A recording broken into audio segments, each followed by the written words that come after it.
Welcome to the Dissolving Fear podcast, where fear doesn't run the show, you do. Fear doesn't run this show. I'm your host, Miss Alissa Shirk. Welcome in. Today, I am so excited for our guest, Elaine Starling from The Abundance Journey. Elaine, you're a best-selling author, TEDx speaker, coach, and mentor. Welcome to the podcast. Oh, I'm so thrilled to be here, Alyssa. This is going to be such a fun conversation. I'm excited to get to know you, Elaine. Plus, you're going to walk us through your recentering process so that we can look at our truths, our triggers, and process them all in order to stay empowered and centered. So I'm super excited for that. If you guys are tuning in at home, stay tuned in. We're going to run through the show intro and then get to know Elaine as she fields some questions and guides us through the recentering process. Here we go. Imagine living fearlessly. You're focused on the people, places, and things you love, and you're letting go of the rest. Here on the podcast, I share amazing guest interviews and stories from my own life as a teacher, mom, and coach, and someone who is truly confident and thriving despite adversity. So tune into the podcast. I'm so glad you're here. You can grow stronger and evolve and watch your fear dissolve. So follow this podcast. You'll love the results. Loving life is what we're all about here at the podcast and at missalissa.com. Enjoy the show. So Elaine, you're here to help us get centered so that we can feel confident and empowered. Tell me a little bit about your personal abundance journey and how it led you to where you are today. Well, I've had a very interesting experience, and I can't say I recommend it to everybody. I was blessed on New Year's Day 2005 to have a stroke. And during my stroke, I got to have a conversation with my higher power. I received a complete download about how everything works, why we're alive, how we can live our best life, and what happens next after this life. It's a graduation, it's not an ending, there's nothing to worry about. And all these incredible messages came through during that conversation. And one of the most important messages that came through, surprisingly simple and incredibly profound. I invite you to do this with me right now. Notice your breath. As soon as you notice your breath, you gain awareness. You come back into the present moment, back into your own body, and you notice whether you're breathing shallowly and quickly or whether you're taking long, slow, deep breaths. And either way, it's just information. If it's shallow and in all likelihood, you've been triggered by something that's happening in your external world. It's not the truth of who you are. It's just a distraction that's there to remind you to come back inside. And that's why noticing your breath is such a powerful technique. Now, if you are breathing deeply and slowly, that's great. That means you're centered and aligned. You're in your truth and you're ready to recommit to your intention, what you choose to create and how you choose to feel as you're creating it, and move forward with grace and ease, expressing who you are openly, honestly, bringing all of you to all of us, because that's what we benefit from. It's when you show up in the fullness of who you are. I love that. Lately, I'm 45 now, and so I feel like as I get older, like less is more as far as what you say, right? And I usually substitute a deep breath for saying something off the cuff lately, like I feel like a deep breath is like such a beautiful tool. If you're triggered in the moment, rather than reacting or even responding, you can take a deep breath and just let it go. And you don't need to, react, respond, or even over explain yourself as much as we think we do. So It's so true. when you had your stroke and you were with your higher power, that's just amazing. I mean, in that case, you're not even communicating with words, probably. No, there were no words. There was instantaneous knowing. And it was in my body. Like I got the message. There was no sound or taste, touch, scent, smell, any of that stuff, no sight. It was strictly the inner knowing. And it was past, present, future all at once. It was everything all at once. And so then coming out of that stroke with absolutely no damage and clear instructions from the divine to share what I'd learned I continue to receive divine downloads every day. And I get to share all of that as well. And so the blessing that I've been given is the opportunity to figure out, how do you put words to that inner knowing, that inner sensation? Because you can look at a word and there are lots of different definitions for the same word. And people interpret words a little bit differently sometimes too. So being able to create a common language is super important. And everybody understands what notice your breath means. It's really easy to do. It's fast, it's simple, doesn't require a whole lot of explanation. And yeah, it gives you so much power because it gives you awareness. So often we get hijacked by the outer world, all of the stuff that's going on, all of the noise that's out there, all the demands, all the pressure. And none of that is really you. Mm-hmm. When you come back to yourself, then you have the opportunity to own yourself and own your own power and show up in your own power. And what is that? It's with your own voice, saying very clearly, this is what I'm all about, and this is what I choose to create, and how I choose to feel. I find that the most powerful state of being, from an emotional state of being, is what I call grateful curiosity. When I'm in grateful curiosity, I'm interested, I'm engaged, I want to know more. I don't need to control the situation. I don't know exactly what's coming. And that's kind of part of the fun, because Mm-hmm. it's like a big surprise party. And I get to come here and witness all the blessings and sort through what works for me and what doesn't. And some of it does, and some of it doesn't. And it's all perfect. When I'm totally aware of what my intention is, what I'm choosing to create in the world, everything is designed as guidance for me to help me achieve my intention. So, yeah, how could it get even better than this? Mm-hmm. Grateful curiosity. And I feel like breathing, now that you're talking about this, breathing is almost like how we communicate with ourselves. You don't need to go up into your head. And once you start breathing, you're basically opening up communication with your body. Totally, Yeah. totally. And it's really funny, but we copy each other. We entrain other people into our way of breathing. I mean, it's just like, if you've ever seen somebody staring up at something on a building, or looking up at a tree or something, and everybody else stops and looks up to see, what are they looking at? What's going on? Right? It's the same thing with breath.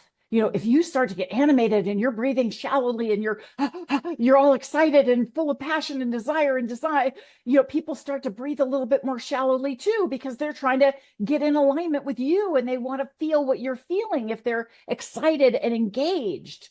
And at the same time, when you're calm and centered and balanced, you're magnetic, because the world is so frenetic right now. It's so noisy, it's so in your face, that being with someone who is centered and balanced and aligned, it's refreshing, and it invites you to meet them in that space. The vibes are contagious, just like a yawn is contagious. The way we breathe, it is contagious. I'm a teacher and a mom, so, I help people co-regulate all the time. So they're regulating their own breathing off of me. If I'm sitting here and I'm chill and I'm taking deep breaths, then the students around me or the kids around me are going to do the same thing. I almost feel like you were like reborn. You had your before the stroke life, and then you had your after the stroke life. I mean, did you have some fears before the stroke that now you just like laugh at them and you're like, why was I worried about that? In many ways, yes, because about a month before the stroke, I was really burnt out on my business that I was running. I couldn't figure out how to make it better, and I was so just exhausted from it. And so I told my husband, I am done thrashing. Forget it. I'm just going to deal with the status quo. So many things in my life are blessed. It's unreasonable of me to want more, was what I said at the time. Duh. Yeah. And now, yeah, everything is there to help us expand and grow. So, yes, I get pushed out of my comfort zone into new areas so that I can learn more. Now, I'd love to share something with you right now, Alyssa. Great resource that I found because when I was working on this journey, coming back out of the stroke, no damage. Oh gosh, what do I do now? At first, I almost felt kind of guilty and selfish for wanting to focus so much on myself and how do I really develop this alignment and able to express myself. And I was guided to read a fabulous book called Connected. Very long subtitle, Surprising Power of Our Social Networks and How They Shape Our Lives. Just remember Connected. It's written by two social scientists who worked at different universities, and they were fascinated by the whole 6 degrees of separation thing. And they wanted to find out, how real is this? So they got a bunch of grad students together, did a massive study, and they discovered something that they call the 3 degrees of influence rule. It turns out that you have influence over your friends, friends, friends, 3 levels away from you. And I thought, wow, that's kind of cool. I wonder how many people that is. So I Mhm. asked Dr. Google, and she came back with a recently published article in the New York Times citing research that states the average American knows about 600 people. And I thought, what? Not a chance. I'd be lucky to know 100 people. There's no way. And I talked to two friends of mine who were very knowledgeable. And they said, that's really low. You know, closer to 1,000 people. I said, okay, fine. I didn't do the math. Some statistician somewhere did the math. Let's just pretend that 600 is the real number and see what happens. So if you imagine a bullseye where you're at the center of a bullseye and there are 3 rings around you representing your friends, friends, friends, that first ring is the 600 people that you know. And every single one of them knows 600 people. That's 360,000 people in your second ring. And they all know 600 people. That's 216 million people in your third ring. According to the two social scientists who wrote the book Connected, everything you think, feel, say, and do ripples out to 216,360,600 people. And they measured the impact. When you decide to notice your own breath, to develop a level of awareness so that you can honor yourself, those 600 people in your first ring are 15% more likely to do the same. The 360,000 people in your second ring are 10% more likely to do the same. And the 216 million people that you're convinced there's not a way in the world, 6% more likely to do the same because we are all connected. We do influence each other's energy. We do have a lot more power than we realize. You being you is the most valuable thing you can do for this planet. That's amazing, especially when you think about the coworkers that you work with, or parenting. Like we have such an impact on other people. So, what does abundance mean to you personally? Because I know you call yourself the abundance ambassador. Tell us about that. Well, it's interesting because a lot of people have different definitions for abundance. And for me, abundance is definitely an energy first. I call it, yeah, baby, energy. It's that sensation of being excited, delighted, all in. You've got your skills, your talents, your abilities, and you're really engaged with whatever it is you're working on. Yes, you're going to hit roadblocks. Yes, you're going to have challenges. That makes it more fun and more exciting. It's kind of like a scavenger hunt, right? And you're really enjoying the entire experience, even when it doesn't go the way you originally wanted it to. That's part of the beauty of it because then you find a way around and you win anyway, right? And so it's that sensation, it's that energy. And when you show up with that kind of energy to whatever the situation is, you're truly in your own power because you're coming from a space where you're ready to make a contribution. It's not like you've got your hand out saying, gimme, gimme, gimme. You're showing up with an eagerness to be yourself. And that's the greatest gift you can ever give. And through that giving is when you receive the most. So I'm hearing like abundance is like being yourself, and also being yourself and being authentic, taking on life like it's a scavenger hunt with this Yeah. group full curiosity. I'm almost picturing like kids at Disneyland. It's like a scavenger hunt there. If you go to a ride and the line is long, you're like, well, let's just go get ice cream instead. Like it's not like you bum out for an hour about the line being long because there's so many other options. There's so many other rides and things to do. And that's a wonderful way to look at life, like a big old scavenger hunt. That's exactly what it is. Truly, everything is designed to allow us to increase our capacity to witness, experience, and express more love. Mhm. No matter what's going on, we are being reminded that we have the option to witness, experience, and express more love. It's really funny. When I was a kid in grade school, once a month, they would come on the loudspeaker and they would do this whole, this is a test. This is only a test of the emergency broadcasting system. And so now every time I notice that I'm getting a little bit triggered or something, I think, oh, this is a test. This is only a test of the divine alignment system. That's all it is. Am I in alignment? Oh, Mhm. oops. Maybe I'm not right now. All I have to do, notice my breath. And our sources of abundance, they can come unexpectedly. Like my biggest joke in my life right now is that I am completely in love with my ex-husband's new dog. For some reason, this dog makes me so happy. I go over and I bring it bones and toys and like something about her. I just like love her. And my next question was going to be, what are some of your biggest sources of abundance right now? Because they're unexpected. I think some of these things that make us happy. Like I would have never thought some little dog would be like something I'm excited about in my life. I know for me, it's, believe it or not, it's my hummingbird feeders. I must have about 20 hummingbirds hanging out right around my feeders. They go through it so fast. There's a loud slurping noise. You could probably hear it from where you are. I have to refill the feeders twice a day because there are so many hummingbirds and they are a riot to watch. They, dive bomb each other. I saw one of them with their nose in the hole, and another one flew over the top and stuck his nose in the same hole. And they were both double slurping. Yeah, I didn't know they would do that. Must be a family member or something, because usually they're very competitive. But there are simple little things that can bring us joy, right? It's all around us, and it's a matter of what we choose to put our attention on. I talk a lot about intention, which to me is very much like typing an address into a spiritual GPS.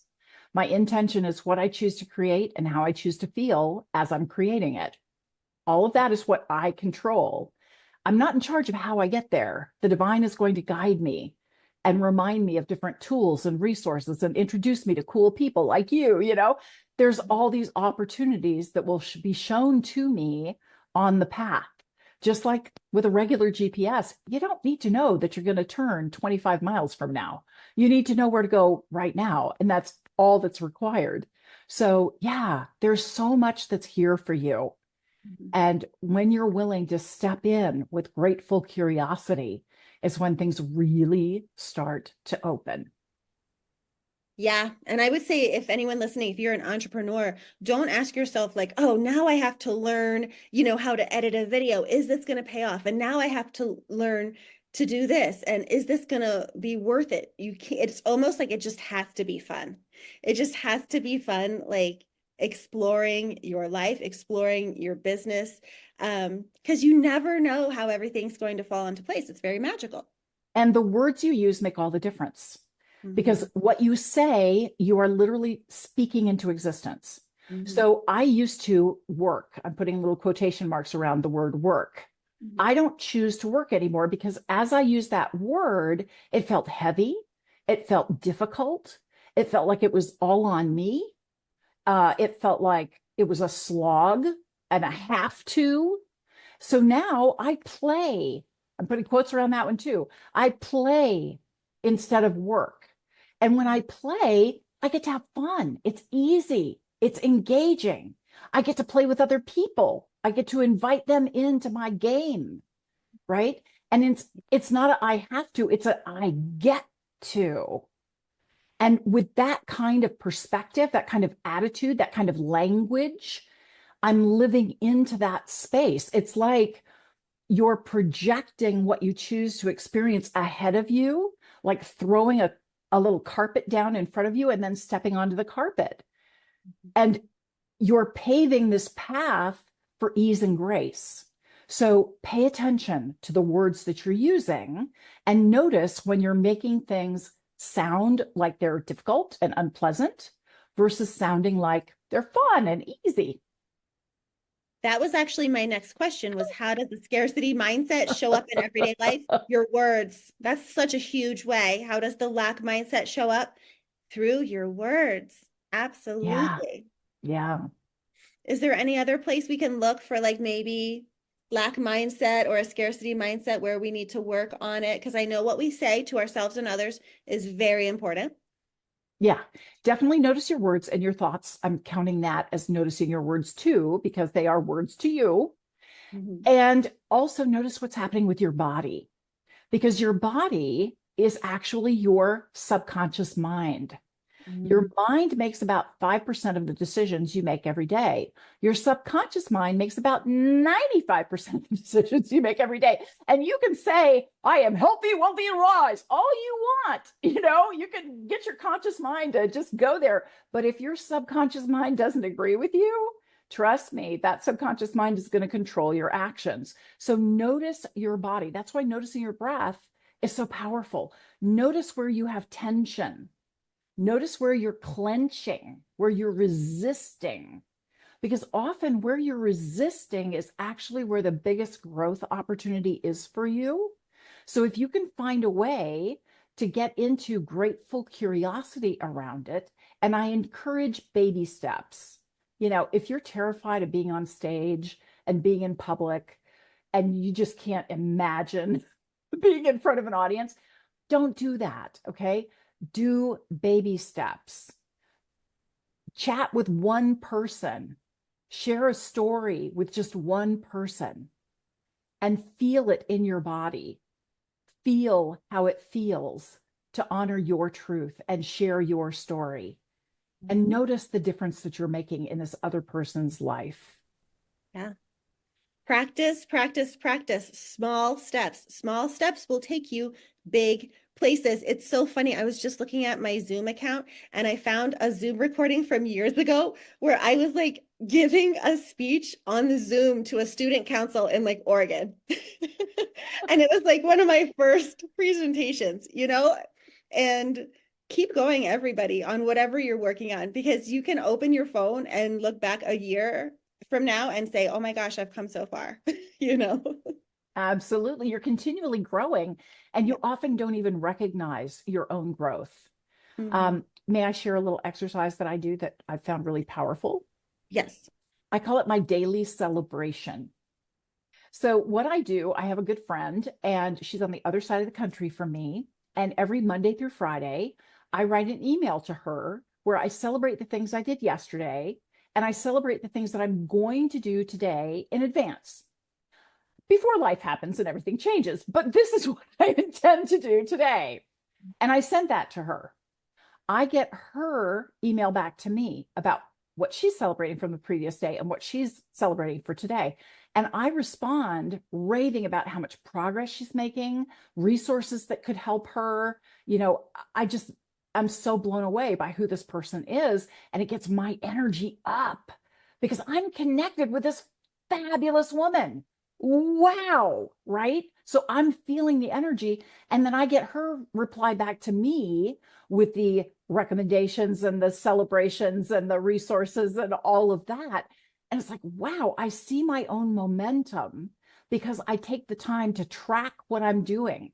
I found this an incredibly valuable exercise because I used to beat myself up a lot for not getting more done, especially when my parents were still alive.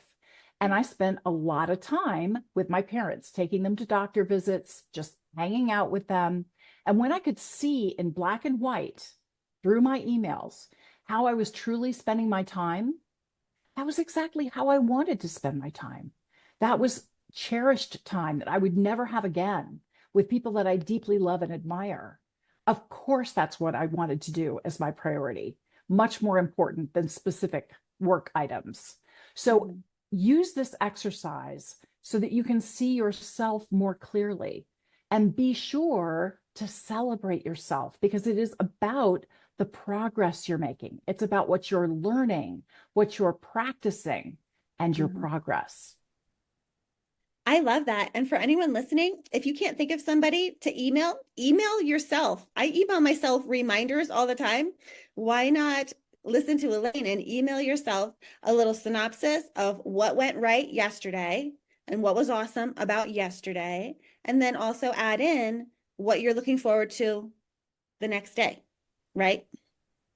Yeah, that celebrating in advance really works. I gotta Mm-hmm. tell you, it's kind of, it's almost eerie how wonderfully well this works. Because one of the things that I'll put down is that I plan to hear from two mentors today. I don't have an appointment. I don't have anything scheduled. I know I'm going to have a conversation with two mentors today. And then I'm off doing my errands. I'm standing in line at the grocery store. There are total strangers in front of me having a conversation. I don't even know what they're talking about, but somehow something that they say sparks an idea in me, and they were my mentors. Yeah. I wouldn't have had my awareness open before if I didn't know that my mentors are out there somewhere just waiting for me to be aware enough to receive the message that's there for me. So, Mm-hmm. yeah, this really works. And so celebrate in advance. Mm-hmm. Yes, and I love that how we get little like sparks of ideas from so many different places. I used to work at an elementary school. So 6 years ago, I'm sitting crisscross applesauce on the floor of a kindergarten classroom with a student who had been acting up, right? Because I'm her behavior coach. So I'm sitting there on the floor and I'm thinking to myself, like, I wonder if I could coach adults one day. I wonder if I could be an entrepreneur. And I look down at her. We're watching a movie about a baseball game, and she's watching this baseball coach on the movie, and she looks up at me and she's like, Miss Alissa, you're a coach. And I'm getting chills just talking about this story, because I'm sitting here wondering, like, should I be a coach? Should I coach adults? And then all of a sudden she looks at me and calls me a coach. And I was like, oh my gosh. Yeah, Um, so you're she going, already knew. yeah, she She knew, already tell knew. me the message. Yeah, yeah, that's great. So you're going to walk us through a recentering process. Before we start that, I'm just curious. You just mentioned the email that you do, the celebrating in advance. Is there any other daily practice you'd like to share that helps you stay in an abundance mindset? There are many things that I do that I find really make a difference. And one of them, the biggie, is gratitude. I make a point of using affirmations a little bit differently than most people do. I start my affirmations and my intentions with, I'm so happy and grateful that. And it's interesting because I had a conversation with the divine. I get a lot of divine downloads, and I learned how to do intentions from Lynn McTaggart. And she definitely has you start with, I intend, and then whatever it is you intend to do. And the divine said, now, Elaine, human beings have a very interesting little quirk. Your subconscious mind doesn't always interpret words the way you think it does. So when you say the word intend, like I intend, does that mean right now that you're experiencing this right now? I said, no, it's a future thing. It's like I'm Mhm. going to experience it. They said, Mhm. what would it sound like if you experienced it right now? I said, well, I'm so happy and grateful that it's right now. They said, yeah, do that. We want you to get in the energy as if it is real for you right now, because you get in that energy, you get in that emotion, and you project that in front of you. And that is what you're walking into. So when you can own that and your body already feels it, your Mhm. body is conditioning the energy that you're walking into, and everything starts to align with that energy. So rather than voice all your fears, all your worries, all your concerns, instead, celebrate your progress, celebrate what you're committed to, celebrate the opportunities that are present for you or coming your way very soon. Yeah, it's all in how you talk about what you're experiencing and how you choose to embrace the day with grateful curiosity. Yeah, even if it's like a simple affirmation, like I am so happy and grateful that opportunities are flowing my way. Yeah. I am so happy and grateful because whatever comes after I am, you are. And Absolutely. power. I read a fabulous book a while ago called A Happy Pocket Full of Money. Great little book, A Happy Pocket Full of Money. And it's written by two authors, and they spent an entire chapter talking about the power of I am goals. So it's I am, and then fill in the blank with whatever you want right after the I am. Yep. And it just intuitively made sense to me. And I was like, yeah, I totally get it. And being a human being, it would be so nice if I could look at something in my own life where I used an I am goal and it actually freaking worked. And then I got this blinding flash of the obvious about a conversation that I've had many, many times, at first with my boyfriend and then my husband, same guy. And it sounds something kind of like this. Darling, I am so happy and grateful that I get to share life with you. I am more in love with you every single day. I can't always hear you, but when I can, you expand my world. I'm so lucky. I'm so happy, and I'm so delighted that we get to share life together. We've been together for 46 years now. And yes, we are more in love every single day. Mhm. He's like a little sponge. He soaks in all of your compliments, and I'm sure he gives them back to you tenfold too. That's the way it works. That's why we should all be using these I am statements, because when we're like, I am so lucky, to be driving downtown right now, then the world is like, oh, here's more luck. Here's more good fortune. Yeah. Yeah, and pick a theme song. I recently heard an old song. You may not even be familiar with it. It's an old Van Halen song called Living in Paradise. And the refrain is, This must be just like living in paradise. And Mm-hmm. I decided, hey, that's my theme song. I am living in paradise. I am creating exactly the world I want to experience. And I choose to focus on the things that align with the world I want to experience. Yeah, there's a lot of stuff going on in the news right now. There's a lot of horrible things happening. And this is about my life. It's not about all the external stuff. This is about me and my life. And I invite you to do the same thing, because all that external stuff is just a reminder that you have the opportunity to expand your capacity to witness, experience, and express love. Mm-hmm. And like you were saying earlier, we're sparking a ripple effect. And so, one of my pet peeves when I was a kid is like my mom would always complain about the other drivers. So I never complain when my kids are in my car with me.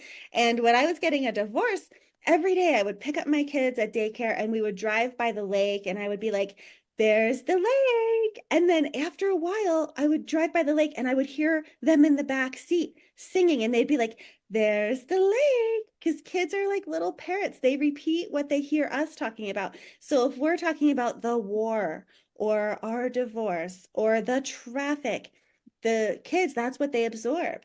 They're like little sponges. And so that's, I think, the main reason anyone as a parent should be using positive self-talk out loud. It helps Yeah. the kids. Absolutely. Get them to duplicate that positive self talk. It's so nourishing when people see that you love yourself. That gives them permission to love themselves too. Mhm. So don't be afraid to speak up and say, I'm really proud of myself because I got to do this. I did this with my husband recently. At the gym, there's this like clock face on the floor, and you're supposed to balance on one foot and then reach out to each of the different places on the clock face with the other foot.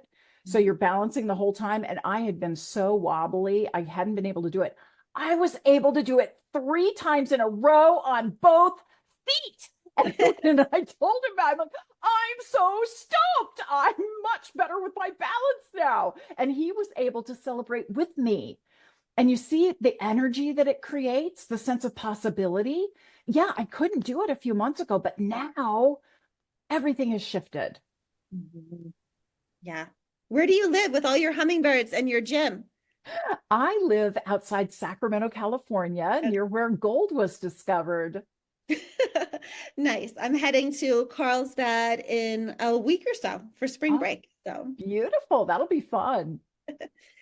so you're going to lead us through a practice today recentering process. Do you need to tell us anything beforehand, or should we just dive in? I invite you to think of something that's been bothering you right now, something that is a lot of pressure, a lot of stress, very frustrating, something overwhelming, something that has just been a big challenge for you. Whatever that is, bring it to mind right now. And for everyone listening, this could be like a little health issue, a big health issue, work, anything. A relationship, it could be anything, anything that's bothering you. Step one, acknowledge how you feel. And this is where you honestly write down the emotions that you're feeling right now. I'm frustrated. I'm irritated. I'm overwhelmed. I'm so upset. I feel unheard, unseen, unvalued. I am so ticked, right? Whatever it is for you, get it out. Write it down, because if you just think about it, you're not actually getting it out of your system. Your mind wants to continually remind you about the same thing until it sees you take action. And you only take action when your body moves it through you. And the best way to move it through you is by journaling about it. So acknowledge how you feel. That's step one. Once you're done and you've expressed all the frustration, all the irritation, you can't come up with any more words about that. Step two, appreciate the challenges that you're dealing with. And appreciate's kind of a weird word here, but it's important to acknowledge all the stuff you're dealing with, the demands, the responsibilities, the obligations, the deadlines, all of that junk that is pressing down on you is legitimate. And it's important for you to take the time to appreciate all that you're struggling with. The first step, where you acknowledge your emotions and how you feel, that allows your nervous system to feel heard. By appreciating the challenges that you're facing, that allows your nervous system to feel seen, because you are literally writing down, I have this obligation, I've got that person bothering me, I got this going on, and I still have to put the kids to bed. What I'm serving for dinner, I have no idea. It's all the stuff, right? And then step three is to celebrate yourself. What you're celebrating are your skills, your talents, your abilities, and the values that you are upholding as you're dealing with the situation, whatever it is that's bothering you. It could be a really frustrating challenge at work. It could be a challenging relationship with one of your kids.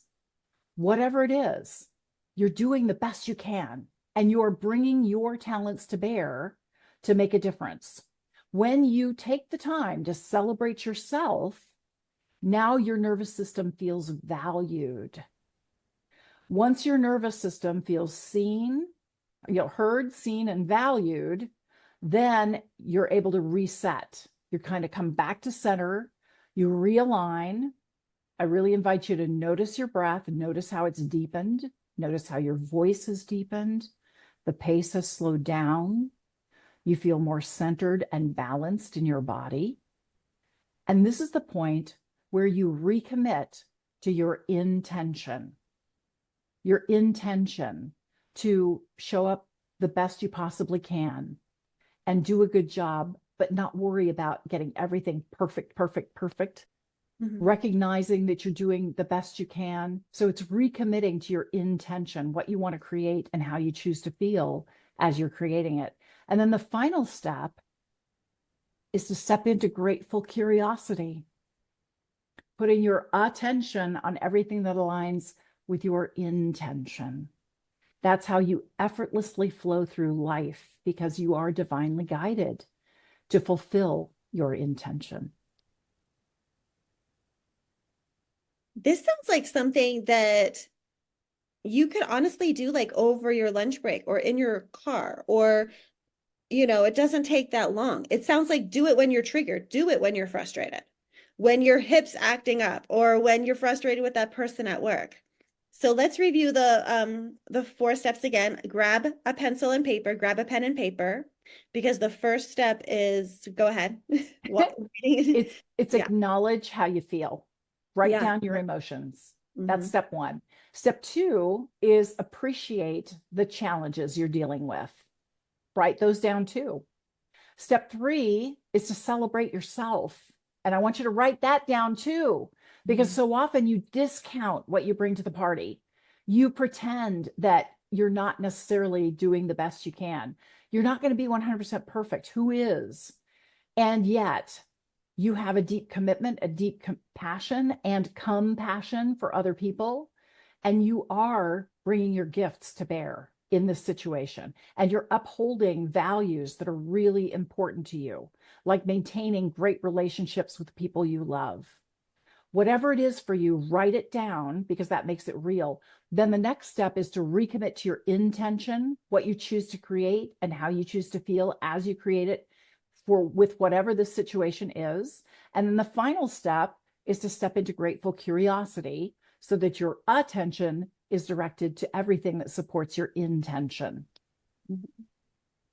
Yeah, I can think of like two examples of, like being frustrated with something and then seeing the silver lining of it. I have a little torn hip labrum, but I feel like having that tear, it helped me like focus more on fitness because it wasn't like, oh, I have to do my physical therapy. It was like, I get to, because really the physical therapy was like, you know, good for my body. It was helping me look better.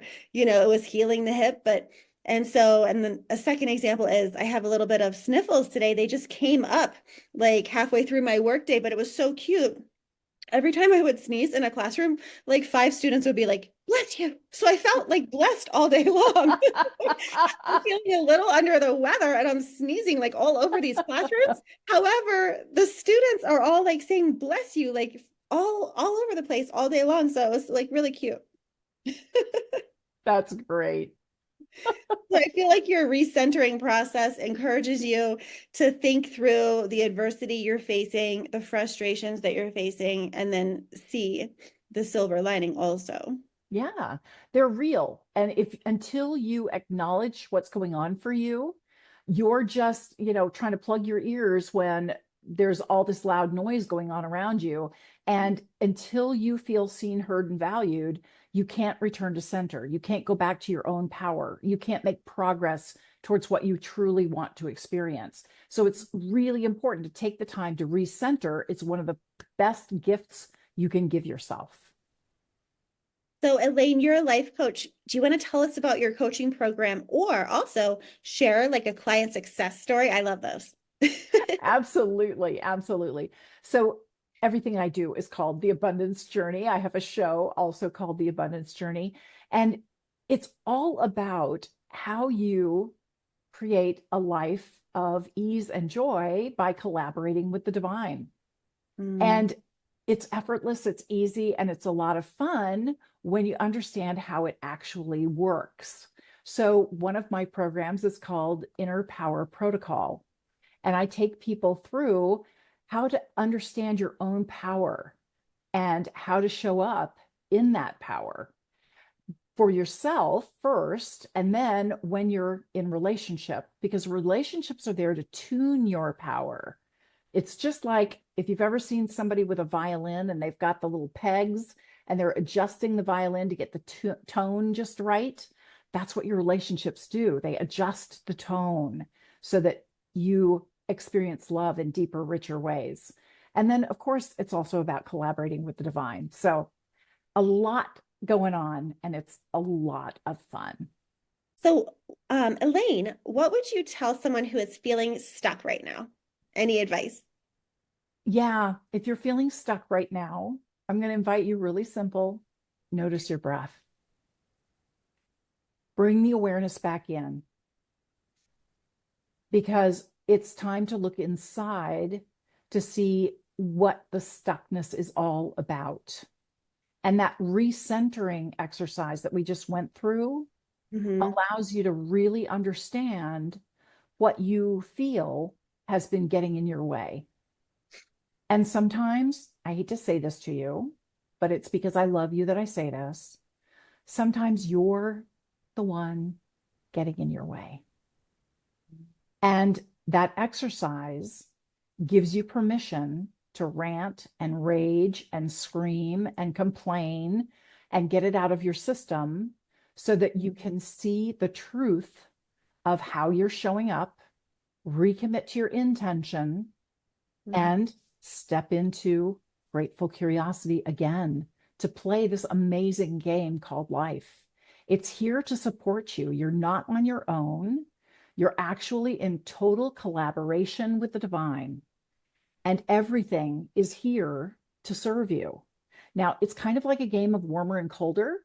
And if you've ever played this game, colder, colder, you're freezing, you're gonna fall into an iceberg. It's like, no, that's not the way to go. Warmer, warmer, warmer. Good, good, good, good, good. You're on fire. This is great. So you get that feedback and pay attention to what's happening in your body. The reason why you feel stuck is because you're ready for more. You're ready for a change, Mhm. and you're worth it. Yeah, I did notice I was writing down frustrations like with my hip. That was the topic I picked, my injured hip, right? And I did notice some things I wrote down were not quite true, and if I were to cross them out, I would get warmer and warmer and warmer toward the truth. So for instance, like being frustrated with my hip, I wrote, "Oh, I'm falling behind," and all these things. And then after I wrote it down, I'm like, that is not true. That's not true. You know what I mean? Like, and so sometimes if we write down frustrations about a coworker or our health, after we vent and get it out, we might look back and say, okay, it's not really true that the world is ending or you need to quit your job or whatever the case may be. Like sometimes we think that we're stuck because we think we're like totally falling behind, or we think we have zero options when really we have a lot of possibilities. And like you said, like if we write it down, it gets out of our head. Because if we're just on this hamster wheel, like thinking like I'm stuck, I'm stuck, I'm stuck. And then once you write it down, you're like, oh, look, I have other options. Yes, you have a lot of other options, and there's a lot of resources available to you. So that's what I love about Grateful Curiosity. It opens my peripheral vision. If you've ever gone to look at shooting stars, of course you have to look at one part of the star field. Okay. Yeah, you do. But then you open your peripheral vision. So any little stray bit of light catches your attention and you follow the shooting star. It's the same kind of thing with opportunities. They're there all the time. But when we have tunnel vision, we're so focused on what we expect things to look like and expect them to show up in a certain way, and then they don't. And we write everything off as a total failure. It's not a total failure. When you open up your peripheral vision, you go, oh, wait a minute, I learned about this. There is no such thing as failure. It's all feedback. It's like, oh, okay, this could be a better way of approaching this. Ah, these are some additional resources and tools I never knew existed that could make life so much better. Awesome. Oh man, this other person is doing something similar. We can compare notes because they're in a totally different industry and we could really collaborate and get some great ideas going. Awesome. There's so many opportunities available to you when you're willing to open your peripheral vision and allow them in. So I noticed you have some cute little quotes in your room. Do you have a quote that you live by or a favorite quote that you could share? Yes, absolutely. The one behind me is thankful, grateful, and truly blessed. And I love having this. And I know I say behind me, but I'm on Zoom so much that I see it in my Zoom screen all day, every day. And so, yeah, it reminds me that I am very thankful, I am grateful, and I am truly blessed. And as I choose to say those words and say them to myself, say them out loud, I live into it. I really experience it. In fact, before I do meetings, before I get on a podcast or something, I will privately say, I'm so happy. I'm so grateful. I'm so blessed because that level of energy, that level of excitement, it imbues me, it brings my energy up, and it ripples out into what I'm doing, into my next meeting, into my next conversation, into my next interview. And everyone gets a chance to experience that. I hope you are experiencing that, Alyssa. Yeah, I love how you enjoy affirmations and, the positive self-talk. And that was actually going to be my last question. If there's any other like habits that help you maintain forward momentum, or like even a morning or evening routine that helps you. Yes, well, I do meditate in the mornings. I find that to be very, very helpful. And I also journal. Very important to journal, take time to write it down. And I live in the country, so I do a walk outside in nature almost every morning, not quite, but almost every morning. And just taking a few moments, take 2 minutes in your day to get up from your desk, to get off the computer, off the phone, notice your breath. And if you can, look outside, go outside, and just feel the sun on your face, because that sensation is so powerful. It reconnects you with the essence of what it is to be a human being and to really be alive. And what a joy that you get to celebrate this life by being you. That's a miracle. After this podcast interview, I am going to go walk out in the sun. I live in Colorado, so it's very sunny. And for all of you guys at home, I encourage you to keep listening to your podcast while you're on a walk if you like to get out and get sun on your face while you're listening to a podcast. Elaine, it's been so amazing. Thank you for being a guest today. Tell everyone where they can find you online or in person if you have events coming up. Absolutely. Please join me at theabundancejourney.com. You can get access to the show, The Abundance Journey Show, and you can also find out more about other activities that I have going on. And I'm really looking forward to seeing you. Well, that completes our episode for today. Thank you for being here with us. If this content felt true for you, leave a rating and review on Apple Podcasts. You can explore over 100 episodes of this podcast and visit missalissa.com, MISSALISSA, for all the links and coaching options with me. And Elaine, thank you so much for being here. I'll post your website in the show notes so everyone can click. Perfect. Thank you so much, Alyssa. This was great. Thank you.